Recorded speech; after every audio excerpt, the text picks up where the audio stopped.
Hace más de medio siglo, Gastón García Cantú fundó Punto de Partida, una de las publicaciones más entrañables en la historia editorial de nuestro país.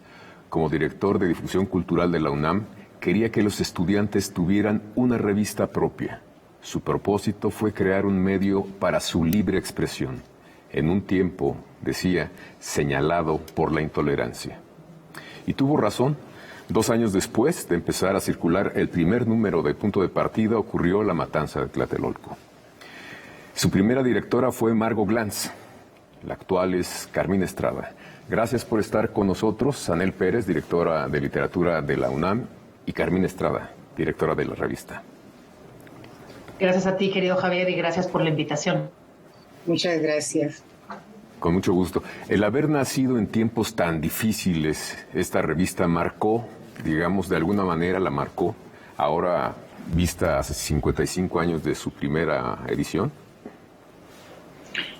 Empiezo yo si quieres, Javier. Sí, claro. Perdóname, Carmina, nada más quiero puntualizar eso. Creo que tu pregunta es la pregunta que justamente da la respuesta es la propia creación de la revista, ¿no? Un momento en el que los estudiantes comenzaban a tener foro y voz. Hay que considerar, Javier, que ahora nos parece evidente y natural, ¿no? Circular por un mundo donde los estudiantes tienen cómo participar y tienen acceso a participar activamente en la construcción cultural.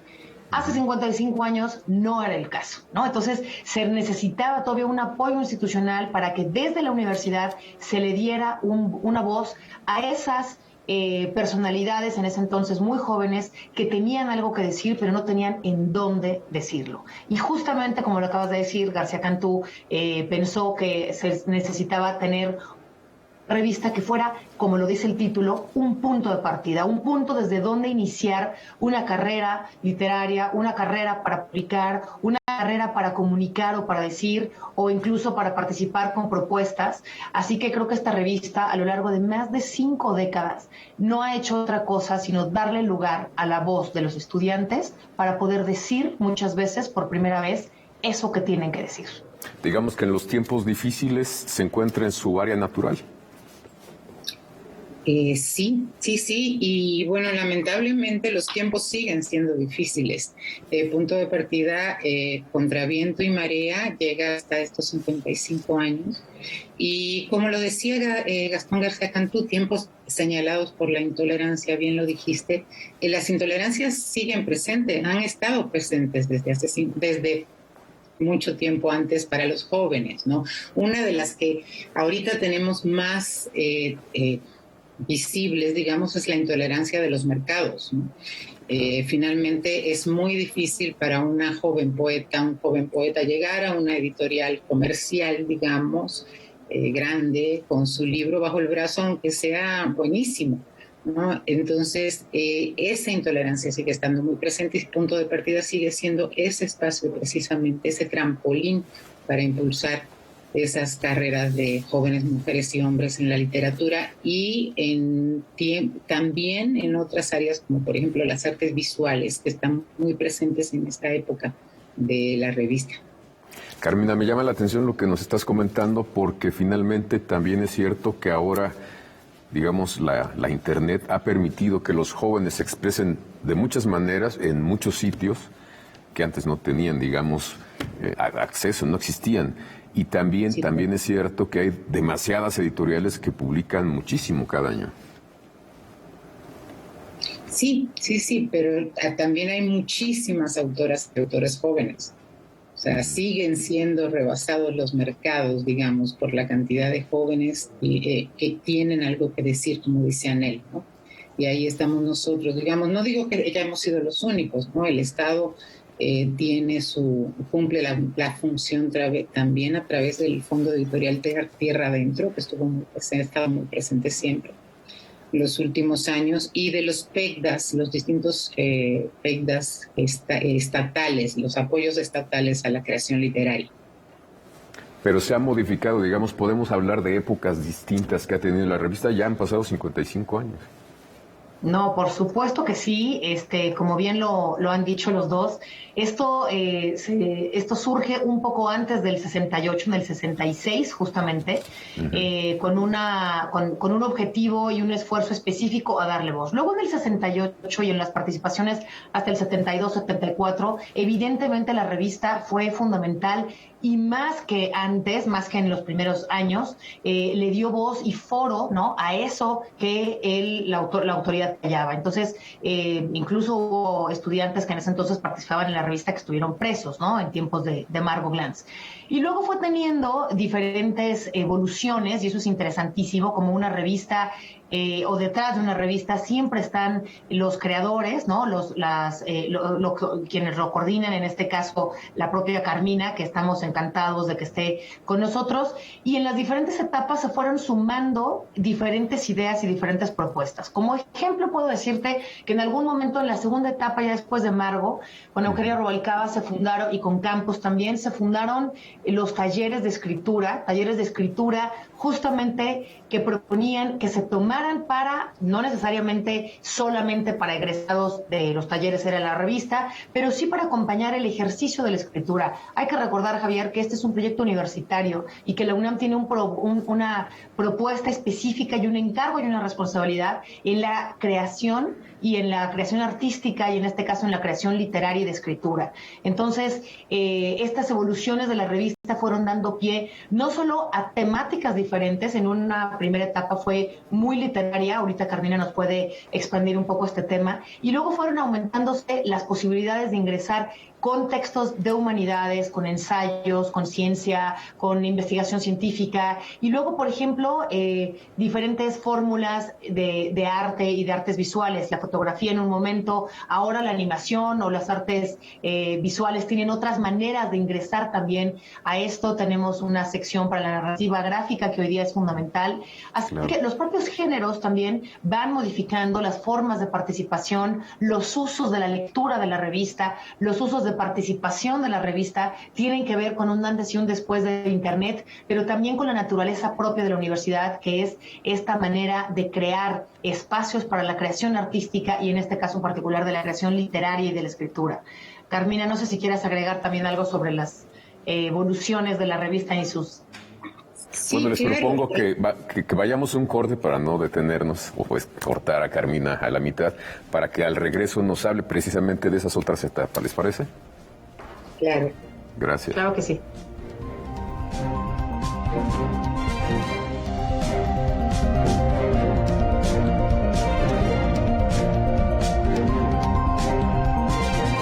Les recuerdo que está con nosotros, que sigue con nosotros Anel Pérez, directora de literatura de la UNAM, y Carmina Estrada, directora de Punto de Partida, esta revista emblemática de la universidad. Y nos estabas por compartir, digamos, algunas impresiones de las etapas que ha tenido esta revista, Carmina. Claro que sí, hasta llegar al día de hoy, donde más que una sola revista es un proyecto que incluye distintas manifestaciones, y que luego puedo terminar ahí. La funda, como bien dijiste, Margot Glantz con Gastón García Cantú, y ella edita 19 números, y Punto de Partida se ha estado transformando. Finalmente es una revista que hacen los jóvenes. Entonces está en constante transformación, en su naturaleza está precisamente la transformación, ¿no?, el Pero a ver, crecimiento. perdón, te interrumpo. ¿Cómo que la hacen los jóvenes? No son, digamos, escritores, el director de la revista, los correctores, los editores. ¿Son los propios jóvenes? ¿Se integran? En este momento sí, y siempre, desde que Margo la fundó, yo siento que estuvo apoyada por un equipo de jóvenes, como lo estoy yo, por ejemplo. Entonces, en ese sentido, y es un espacio para los jóvenes, ¿no? Entonces, están siempre presentes, nunca ha sido, creo, una mirada jerárquica, sino más bien transversal. Entonces, años después entra Eugenia Revueltas con Marco Antonio Campos, un joven en esos momentos, y transforman la revista, la abren más a manifestaciones externas a lo literario, ¿no?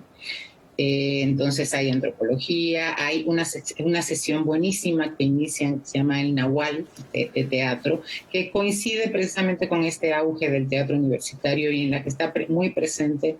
Yo creo que debe haber sido iniciativa suya, de hecho, aunque no lo tengo confirmado, pero está muy presente Luis de Tavira. Luego toman, ya cuando se transforma entonces, primero punto de partida, luego departamento de publicaciones, cuando este departamento de difusión cultural se transforma ya en la dirección de literatura, se empiezan a publicar los cuadernillos de taller y seminario, los libros comunes con varios autores que concluyen en un mismo libro, que son precisamente el germen de las ediciones de punto de partida que hacemos en esta época. Luego de Hernán Lara Zavala y Laura González Durán, entra Morelos Torres y Andrés Acosta, les toca sortear la huelga del 99. Finalmente en 2002 me invita a trabajar Malena Mijares a la dirección de literatura para encargarme de ese proyecto que en ese momento era la revista y el concurso. En todo este tiempo ha ido creciendo, digamos, a veces restando, a veces sumando, y al día de hoy trabajamos en 3 líneas de acción. Por un lado, las publicaciones periódicas, que son 2 revistas, Punto de Partida, heredera de aquella que hoy celebra 55 años, y Punto en Línea, que es una revista digital paralela. Ambas son bimestrales, son 6 al año de cada una. Una es impresa, Punto de Partida, con su página espejo en línea, y la otra es una revista digital, Punto en Línea, que es de contenido misceláneo. Punto de Partida es temática, con temáticas que seleccionan jóvenes, los jóvenes que la hacen conmigo. Está la editora Aranzazú Blázquez, que es pasante de filosofía en Filosofía y Letras en la UNAM. Está Jonathan Guzmán, que es el diseñador, que es pasante de Acatlán. Y está Axel Alonso, que es el Community Manager o encargado de difusión, que es egresado de Ciencias Políticas y Sociales. Está Fabián Espejel también, que es el quien se encarga de la redacción de la revista. Estuvo antes Eduardo Cerdán, y todos ellos van conformando este hilo conductor conmigo, pero este hilo conductor de las temáticas, ¿no? Entonces, por ejemplo, en 2021 el eje editorial fue la alteridad. Entonces ahí trajeron temas como por ejemplo las reexistencias, como la periferia, que es el número actual. Y al mismo tiempo, Punto en Línea es una revista miscelánea donde estamos tratando en este momento de aprovechar más la plataforma con colaboraciones que tiendan hacia las artes intermediales. Entonces estamos publicando videopoemas, pudiera haber videodanza, animación, y todo se hace por convocatoria, que se publican bimestralmente las de Punto de Partida y las de Punto en Línea permanentemente, y que llegan a jóvenes autoras, autores que envían ahí sus materiales. Por otro lado está el concurso literario y gráfico, que es el tradicional, que ya vamos en el 53, y la tercera línea de acción, que son los libros, que Anel son los que te estaba mostrando originalmente al principio, las ediciones de Punto de Partida. Pues es muy interesante lo que nos dices. Realmente, si uno le echa una revisada a todo lo publicado desde Punto de Partida, me parece que le podemos tomar el pulso a los jóvenes, a sus inquietudes, a sus ganas de hacer ciertas cosas, a sus intereses también, y también, en muchos sentidos, a lo que está pasando en el país, ¿no? Claro, y está toda en línea, de hecho, desde el número 1 hasta el 230 que estamos hoy. Tengo una duda. Yo vi, digamos, en el catálogo de Punto de Partida, que llegó a colaborar también Salvador Novo. Él ya era un poeta hecho, con bastante producción, pero también sabemos que se distanció mucho de la comunidad estudiantil a partir del 68. ¿Esto cómo se vivió? ¿Saben? Bueno, si saben o tienen esa información, dentro de Punto de Partida. Sé que Salvador Novo estuvo al frente de un taller en los inicios con Margo. debe haber sido en el 67, como también lo estuvo Bañuelos, Juan Bañuelos, Salvador Novo, Rosario Castellanos, Arriola, en esa primera época, en ese germen, digamos, de talleres que convocó Margo, y que me imagino que en el caso de Novo debe haber sido antes del 68.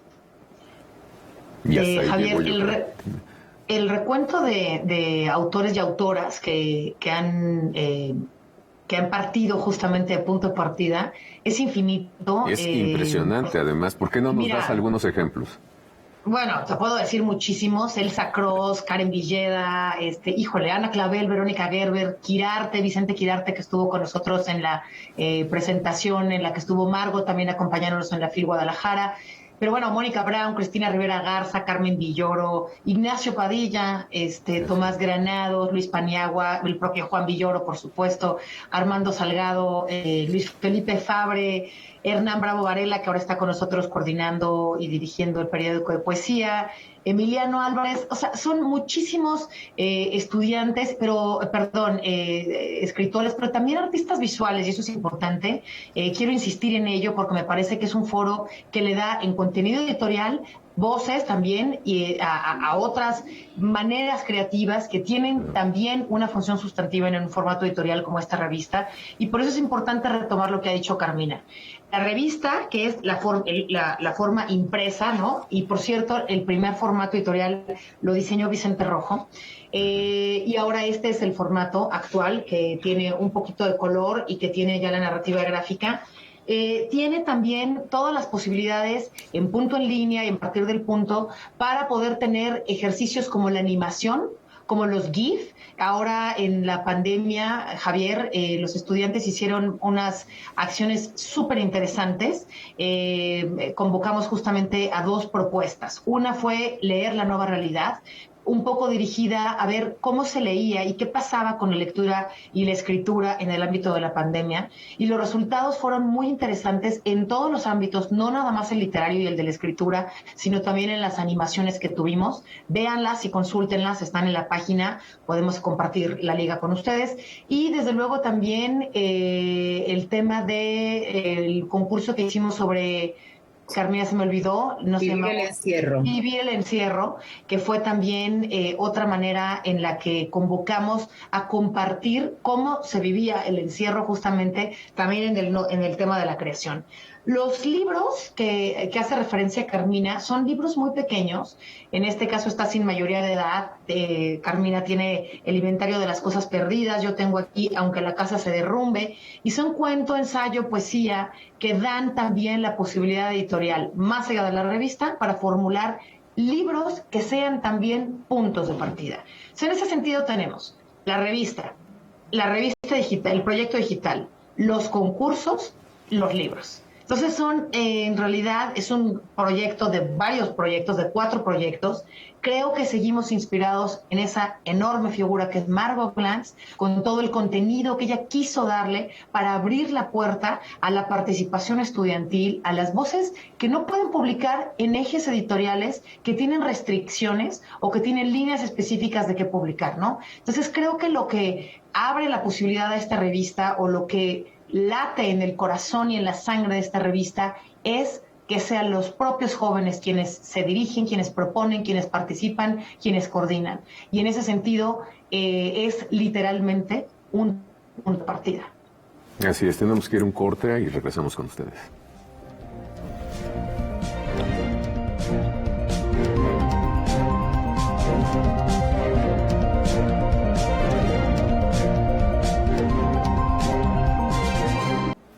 Punto de partida es, digamos, un proyecto universitario, pero universitario limitado a la UNAM, o puede ser que otros universitarios de otras escuelas, de otros estados, puedan participar en él o no. No se puede. Sí, claro que se puede. De hecho, no necesariamente tienen que ser todas y todos nuestros colaboradores universitarios. Tenemos distintos espacios para la colaboración de autores y creadores emergentes. Está en punto de partida, trabajamos en la revista impresa con menores de 35 años, es una convención, pues la juventud no se acaba o empieza ahí, pero ese es el margen que hemos puesto. Los libros de las ediciones de punto de partida también trabajan con menores de 35 años, independientemente de que fueran estudiantes o no lo fueran. La revista Punto en Línea acepta colaboraciones de autoras y autores y artistas emergentes, independientemente de la edad y incluso de la procedencia. De hecho, tenemos colaboradoras que vienen de Ecuador, que mandan de Colombia, de España, por ejemplo. Pues qué interesante, porque tienden puentes también entonces, ¿no? Claro, es que eso es justamente lo que hacemos, tender puentes, exacto. La única frontera posible, si es que la hubiera ya en estos tiempos, es la lengua castellana, ¿no? Y de ahí para abajo, pues tenemos espacios para todos. El concurso, por ejemplo, literario y gráfico, que es un concurso que ya va en la 53 edición, es para estudiantes de toda la República Mexicana de bachillerato, licenciatura o posgrado.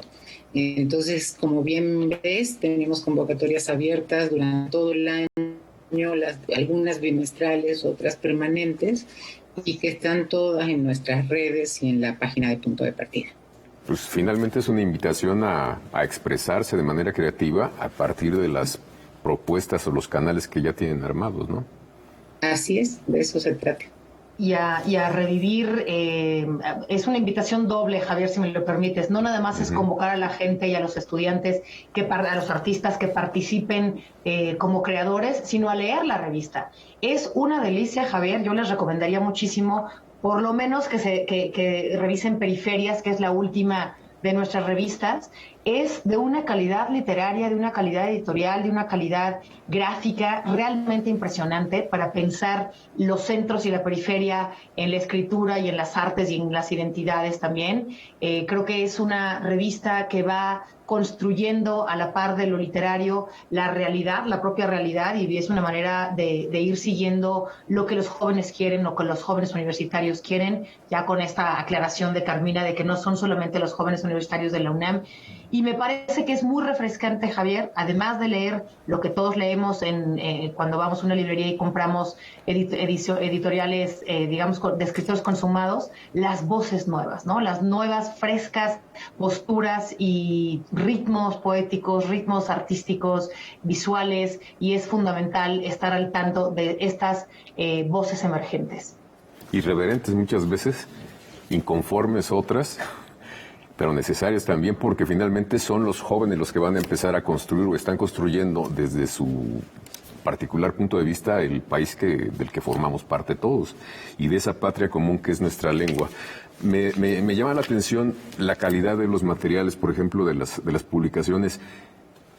Cuidan mucho el estándar de calidad, ¿no? No por ser jóvenes o para jóvenes tienen que hacerse las cosas ahí con buena voluntad nada más, ¿verdad? La pregunta me gusta, ahora te doy la palabra, Carmina, pero es increíble como muchas veces pensamos que lo que es joven está mal hecho y lo que es adulto está bien hecho. No, de ninguna manera. Hay que darle la oportunidad a los jóvenes de demostrar la calidad y el profesionalismo, la responsabilidad y el compromiso con el que se suman este tipo de proyectos. ¿No es así, Carmina? Sí, claro que sí. Recibimos colaboraciones muy buenas generalmente y todo se pasa a dictamen de este comité de jóvenes precisamente, ¿no? Está muy cuidada la selección. Una revista no se hace nada más con los textos buenos, o sea, es un producto integral, ¿no? Entonces tienes que ver qué tanta poesía tienes, cuánta crónica necesitas y tienes que ir armando por contrastes o por similitud cada número de los materiales. Yo soy, y los chavos que trabajan conmigo, pues podrían decir que somos obsesivos, digamos, pero yo creo que los editores y las editoras nos podemos dar el lujo de ser obsesivos.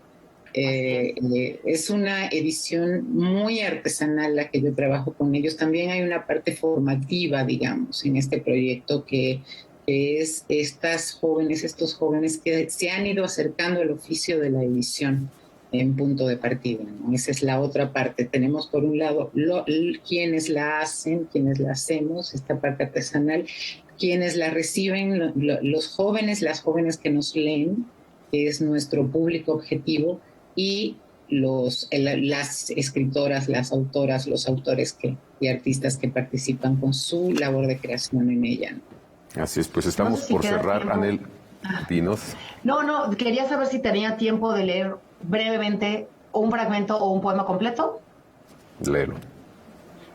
Es un poema del número último que a mí me conmovió muchísimo, se llama Iztapalapa y es de Tomás Lima, lo dedica a Mapache.